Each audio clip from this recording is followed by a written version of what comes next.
ఢిల్లీ రమేష్ అండి, ధర్మవరం నుంచి మాట్లాడుతున్నాను.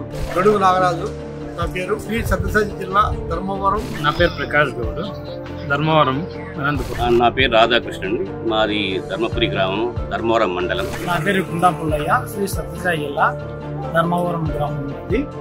చైనా, జపాన్ వంటి రైల్వే సంస్థ లాంటి టెక్నాలజీ మన దేశానికి రావాలంటే ఎన్నో సంవత్సరాలు పట్టిద్దని అందరూ అనుకున్నాం. ధర్మవరం నుంచి విజయవాడ, బెంగళూరు, మాకు ఇంత ముందు బెంగళూరు పోవాలంటే 3-4 గంటలు పడే ఇబ్బంది పడుతుంది. మా బిజినెస్ చాలా ఇబ్బంది పడుతుంది. అంటే రాయలసీమలో చిట్ట చివరి జిల్లా మాది. రోడ్డు మార్గంగా విజయవాడకు వెళ్ళాలంటే కర్నూలు, నంద్యాల, గుంటూరు మీదుగా పోవాలంటే చాలా చుట్టూ అవుతుంది. దానివల్ల వెహికల్ జర్నీలు అంటే ఏ బస్సు కానీ లేదా పర్సనల్ వెహికల్ కానీ దాన్ని తీసుకొని వెళ్ళడం అంటే చాలా అది కొద్దిగా కష్టం.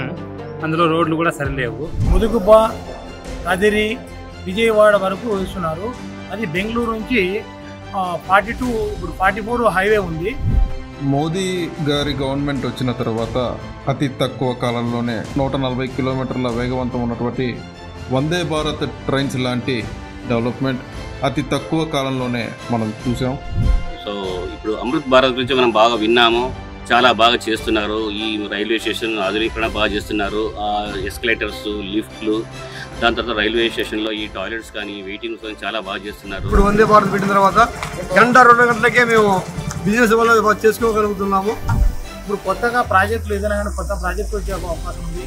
ఉద్యోగ అవకాశాలు కూడా మెండుగా ఉంటాయి. బెంగళూరుకు వెళ్ళేకి కూడా చాలా ఈజీగా ఉంటుంది. ప్రాజెక్టు వల్ల చాలా మంచి రైలుని ధర్మవరం నుంచి, అందులో స్టార్టింగ్ పాయింట్ ఇక్కడ నుంచే పెట్టడం వల్ల అక్కడికి తీసుకొని వెళ్ళడం వల్ల మాకు సమయము అనేది తగ్గింది. అంతేకాకుండా చాలా కన్వీనియంట్గా ఉంది. ఈ రోజు అనునిత్యం కనీసం అంటే ఒక 30 నుంచి 40 ట్రైన్స్, ఎక్స్ప్రెస్ ట్రైన్స్ పోతున్నాయి. దాని తర్వాత వందే భారత్ ట్రైన్స్ కూడా వెళ్తున్నాయి. ఇప్పుడు రీసెంట్గా వచ్చింది. దాని తర్వాత ధర్మవరం నుంచి తిరుపతికి ట్రైన్స్ చాలా బాగా వెళ్తున్నాయి. ఇలాంటి గవర్నమెంట్ రావటం ఎంతో గర్వకారణంగా ఉంది. Modi government super.